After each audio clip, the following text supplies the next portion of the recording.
One day, you are the front runner to govern 39 million people, and the next, your own party completely locks you out. It is honestly the kind of political free fall you usually only see in movies, but we are watching it play out in real time. Right, and we need to trace how fast this actually happened because the timeline is just staggering. Oh, absolutely. We're looking at Representative Eric Swalwell's 2026 campaign for California governor. So, picture this.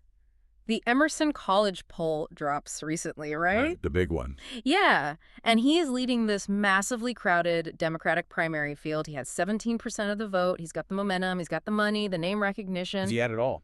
Exactly. And then, mere weeks before the June primary election, that entire foundation just vaporizes. Poof, gone. Literally overnight. A huge wave of sexual assault and misconduct allegations hits the major papers, and before the ink is even dry, his campaign just implodes. Yeah, it was incredibly fast. Major labor unions rip their money away.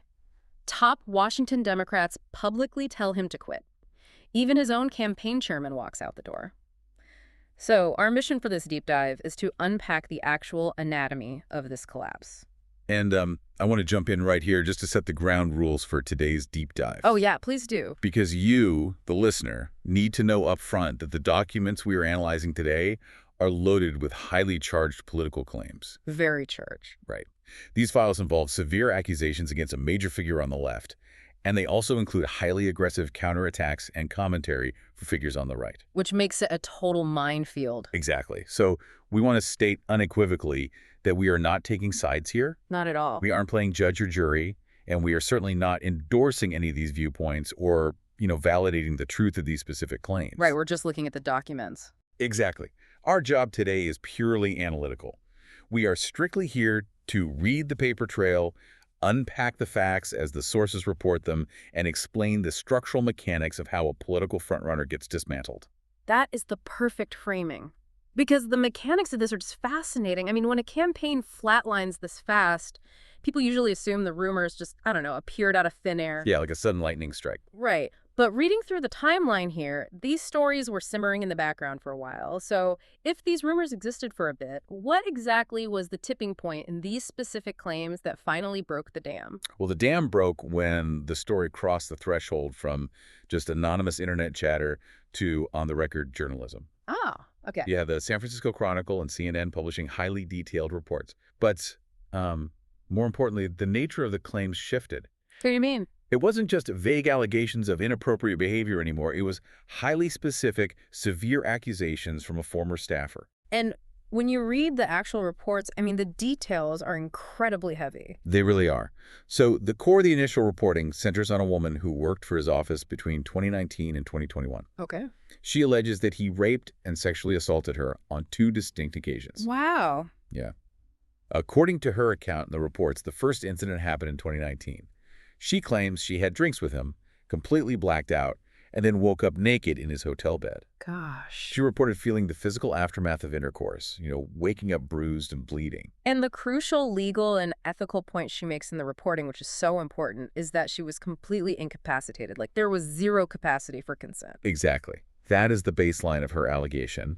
And then she alleges a second assault took place much more recently. Right, in 2024. Yes, in 2024, following a charity gala. She says she was again heavily intoxicated, unable to consent, and she specifically told reporters she remembers telling him no. Now, if it were just one accuser, sometimes a seasoned politician can kind of muddy the waters and survive a news cycle. True, they try to isolate the story. Right, but the files show a pattern forming almost immediately here. Like, the narrative didn't stop with her. No, it expanded really rapidly. A second woman came forward with a deeply similar narrative pattern. Which is always the tipping point. Yeah.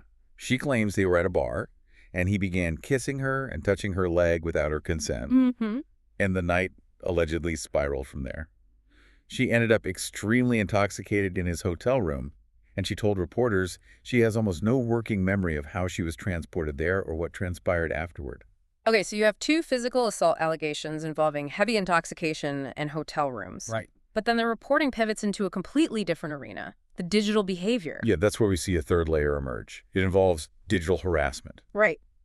At least 2 other women accused him of sending highly inappropriate, unsolicited messages, and one of them is a pretty prominent social media influencer. Ali Samarco, right? Yes, Alice Amorco. She states she reached out to him strictly to discuss politics, and he responded by sending her unsolicited nude images and overtly sexual text messages. Wait, I want to pause on the organizational side of this because looking at the timeline, this doesn't feel like a random trickle of news stories. It wasn't. It was very coordinated. Right. The sources highlight a lawyer named Cheyenne Hunt. She's the executive director of Gen Z for Change. Yes. She seems to be playing a massive role here, but I'm not totally clear on her angle. Is she just an activist pushing the story, or is she officially repping them? She is officially operating as the central catalyst. Cheyenne Hunt is providing formal, pro bono legal representation to several of these women. Oh, wow. Okay. Yeah, she is deliberately organizing the accusers into a united front. And her core argument to the press is that he weaponized his structural power. Which is a huge claim. Very much so. She claims he acted as a predator toward interns, employees, and fans. And honestly, the most explosive part of her claim is that he slept with multiple interns and then leveraged his power to force them to sign non-disclosure agreements. I really want to dig into that specific claim because people throw the term NDA around a lot. Oh, constantly. Yeah, but in the context of Capitol Hill, the power dynamics are just wild. But very different from the corporate world. Right. We're talking about a sitting U.S. congressman handing a legal contract to a 21-year-old intern. I mean, why would an intern ever sign that? Well, think about the currency of Washington, D.C. Okay. It runs entirely on access, reputation, and recommendation letters. Right. Who you know. Exactly. If you are a college student or a recent grad trying to build a career in politics, a congressman effectively holds your entire professional future in his hands. That makes sense. So if he hands you an NDA, the implied threat isn't just a lawsuit. The implied threat is that you will be blacklisted from every office on the Hill. So the NDA isn't just a legal shield for him. It's basically a career guillotine hanging over their heads. Precisely. It's a career ender. And Hunt argues that this power imbalance is exactly why she had to step in. To level the playing field. Right. She is navigating the press carefully, ensuring her clients have legal safety nets before they go public. Specifically because challenging that kind of entrenched power is incredibly risky for a young staffer. All right, so we've mapped out the attack surface here. You've got multiple assault allegations, digital harassment claims, and accusations of legally silencing young staffers. It's a massive crisis. Huge. And historically, when a scandal of this magnitude breaks, the playbook is pretty standard, right? Exactly. The politician releases a very sanitized written statement, they lawyer up, and they vanish into a bunker until the polling settles. That is the usual move. But he totally threw out that playbook. He's facing this massive wave, but he isn't just hiding in a bunker. How is he actively trying to control this narrative? Well, he took the exact opposite approach.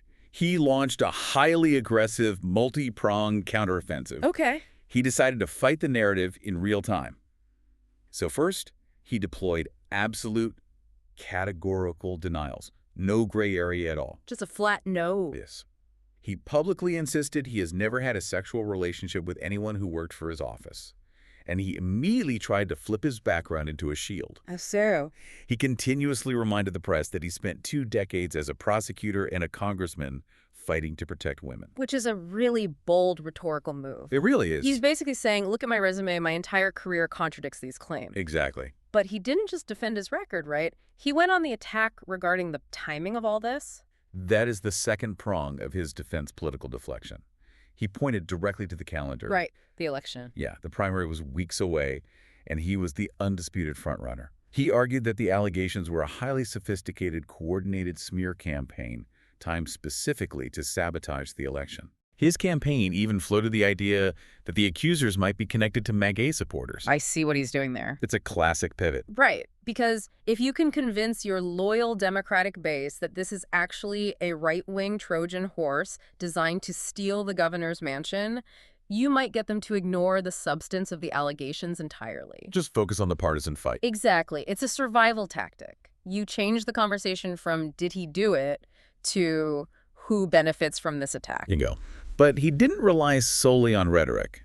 The third prong was aggressive legal maneuvering. Okay, what did he do? His attorney, Elias Dabé, rapidly issued formal cease and desist letters to at least 2 of the women and 1 influencer, demanding immediate retractions. See, that part is wild to me. Sending cease and desist letters to accusers in the middle of a major misconduct scandal weeks before an election, doesn't that just make him look more combative? Like throwing gasoline on a fire? It does look combative, yes. What is the strategic value there? Well, the goal of those letters isn't necessarily to win a defamation lawsuit 2 years down the road. Okay. The goal is to induce a chilling effect right now. A cease and desist is a threat of massive financial ruin. Oh, I see. Right. If it scares even one other potential accuser into staying quiet, or if it makes a news outlet hesitate for 48 hours before publishing the next story, it buys the campaign crucial oxygen. It freezes the board. Exactly. Okay, but meanwhile, he's still out there trying to look like the front runner. The reporting shows he actually held a massive town hall right in the middle of this firestorm. He did. He went to Sacramento and held a 90-minute public town hall with over 1,000 people in attendance. That's huge. It is. He stood on a stage, took questions, and explicitly told the crowd he wanted to look them in the eye and erase any doubts. He really wanted to project absolute fearlessness. Although I noticed in the file here that he quietly canceled a similar town hall in Southern California shortly after. Yeah, he did. So I guess the fearlessness had a geographic limit. Apparently so. But, this brings me to the core mystery of this entire deep dive. What's that? I'm trying to square this sudden collapse with his past. If we look at the documents, there's a letter from the House Ethics Committee dated May 22, 2023. Yes, the Fang investigation. Right. It's signed by Chairman Michael Guest and Ranking Member Susan Wild. He was investigated for a massive national security controversy involving a suspected foreign agent named Christine Fang. A huge deal at the time. Massive. And he survived it. The committee essentially cleared him, took no action, and just told him to be careful. Right. So my question is, how does a guy survive a geopolitical spy scandal in 2023, but his political armor shatters instantly in 2026? That is a great question. And it really comes down to how voters process different types of scandals. Yeah, so. Well, a counterintelligence investigation involving a foreign national is incredibly abstract to the average voter. Right. It feels like a movie. Exactly. Yeah. It feels like a spy novel. It's complex, it's bureaucratic, and frankly, it's very easy for a politician to brush off as a partisan witch hunt. Because nobody really understands the details anyway. Right. But sexual assault, exploiting young interns, and hypocrisy, that is visceral. Yeah, that hits close to home. It is highly relatable. Voters instantly understand the abuse of power in a boss-employee dynamic. That makes total sense. A spy scandal feels disconnected from daily life, but everyone understands the menace of a predatory boss. Completely. Which leads us to the most brutal part of this story, the systemic collapse. I mean, we see politicians survive scandals all the time if their party backs them. Sure, if the machine holds. Right, but he didn't just drop in the polls. The actual machinery of the Democratic Party severed him. Why did his allies run for the exits so incredibly fast this time? It was an absolute stampede. And let's start with the money, because this is the structural part. Yeah, the Act Blue stuff blew my mind. Right. Act Blue completely cut him off. Yeah. This is where you see how modern political infrastructure actually operates. Okay, break that down for me. Act Blue isn't just a website. It is the central nervous system of Democratic fundraising. When Act Blue blocked donors from giving to his campaign, they essentially flipped a structural kill switch. Wait, I need to push back on this for a second. Sure. Act Blue is just a payment processor. They aren't a court of law. Are you telling me a payment platform can just decide to financially decapitate a frontrunner weeks before an election? That is exactly what happened here. Yes, that is wild. And the psychological impact is even worse than the financial one. It operates like a bank run. Oh, because everybody sees it happening. Right. When the primary fundraising platform locks your account, every other donor, big and small, instantly panics. It signals that the institution itself considers you toxic. The ultimate red flag. Exactly. And following that, a massive political action committee called Californians for a Fighter immediately suspended all of his campaign activity. So the small dollar spigot is turned off and the big money pack goes dark. Gone. But you still have the unions, right? Because in California, unions are king. Usually, yes. But the files show they ran for the exits just as fast. They really did. The California Teachers Association, the CTA, swiftly rescinded their endorsement. Wow. And then SEIU California, another massive labor force, they pulled all the television ads they were running to support him. Let's explain why that matters to the listener, because an endorsement sounds like just a piece of paper. Right, a press release. Yeah. But when the CTA and SEIU pull out, They aren't just taking their logo off your website. What are they actually taking away? They are taking away your ground game. Ah. A union endorsement means thousands of actual humans knocking on doors, making phone calls, and handing out literature in local neighborhoods. The foot soldiers. Exactly. Unions act as local validators. Ah. If the teachers and the service workers tell their members you are radioactive, your campaign is paralyzed. You have no money to run ads and no people to knock on doors. The infrastructure just evaporates. And once the money and the foot soldiers are gone, the politicians feel safe to abandon you. I mean, the congressional exodus here reads like a who's who of Democratic power. Oh, the biggest names moved quickly. Mm-hmm. Nancy Pelosi publicly stated that the situation required an investigation and that it was best done outside the context of a political campaign. Which is polite Washington speak for dropout today. Absolutely.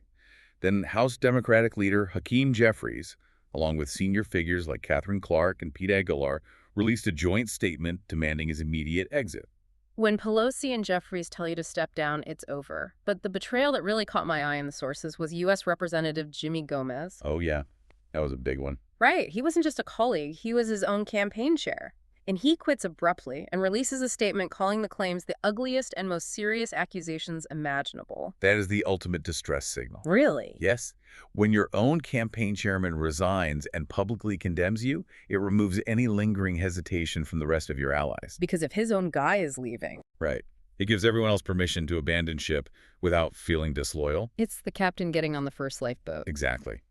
And the dominoes fell rapidly after that. Yeah. Senators Adam Schiff and Alex Padilla pulled their support and demanded he exit. Just a total collapse. And the most striking reversal came from Senator Ruben Gallego of Arizona. Oh, right. Gallego was a personal friend who had actually defended him earlier in the week. But as the pressure mounted, Gallego publicly withdrew his endorsement. He stated he deeply regretted defending him and called the described actions indefensible. Man, I can't even imagine the internal panic inside the campaign headquarters. It must have been chaos. And obviously politics is a blood sport, so his rivals in the primary are not going to just offer thoughts and prayers. They pounced. Oh, they swarmed. Almost the entire field of Democratic rivals pressured him to step aside. Right. You had Tom Steyer, Tony Thurmond, Matt Mahan, Antonio Villaraigosa, Katie Porter, and Betty Yee all issuing statements. Just piling on. Yes. Betty Yee was particularly blunt, calling the allegations sickening. And Katie Porter leaned into her brand, focusing entirely on the accusers, stating she believes the women and intends to amplify their truths. It is a total feeding frenzy. But the damage isn't just contained to the Democratic primary, is it? The Republican candidate, Steve Hilton, used this massive structural collapse to launch an attack on the party itself. Hilton seized the narrative perfectly. What did he do? He didn't just attack the candidate, he attacked the Democratic institution as a whole. Okay. He argued that the party constantly preaches about gender equality and moral values, but this scandal proves they only care about protecting their own power. Turning it into an ideological weapon. Exactly. He used this implosion as a proxy to argue that the entire Democratic machine is fundamentally hypocritical. Which is the real danger for a party when a frontrunner implodes like this. You aren't just losing a candidate, you are handing the opposition a massive talking point. A huge gift, really. Right. So let's pull all of this together. We started this deep dive looking at a guy who held all the cards. He really did. He had the poll numbers to run a state of 39 million people. He survived a national security ethics probe 3 years ago. He had the teachers union, the big PAC money, and the backing of Washington's elite. He was a chosen one. And in a matter of days, the entire architecture of his political life was dismantled. It really exposes the brutal, fragile reality of political power. I mean, we think of frontrunners as these untouchable titans, but their power is entirely rented from these different institutions. Rented is the perfect word. Right. The unions, the payment processors, the party bosses. The second you become a liability to the brand, they don't just ask you to leave. They systematically dismantle your ability to fight back. They cut the lines. Exactly. 1 minute you're holding a massive town hall, and the next your own campaign chair is calling you toxic, and you can't even process a $5 donation online. It forces you to look at the invisible wiring of modern campaigns. We spent a lot of time discussing Act Blue completely severing his funding mechanism. Yeah, that part really stuck with me. Right, so think about this. If a centralized platform has the unilateral authority to cut off a candidate's financial oxygen in the middle of a primary, Who really decides who gets to run for office? That's a great question. Does the modern political ecosystem now feature a built-in kill switch that allows the institutions to bypass the voters entirely and terminate a campaign the moment it becomes inconvenient? Wow. That is a fascinating and honestly slightly terrifying thought to leave on. Do the voters hold the power, or do the platforms that control the plumbing hold the power? Something for you to chew on. Thank you for joining us on this deep dive into the source material. It's a stark reminder of just how fast the mighty can fall when the system decides it is done with you.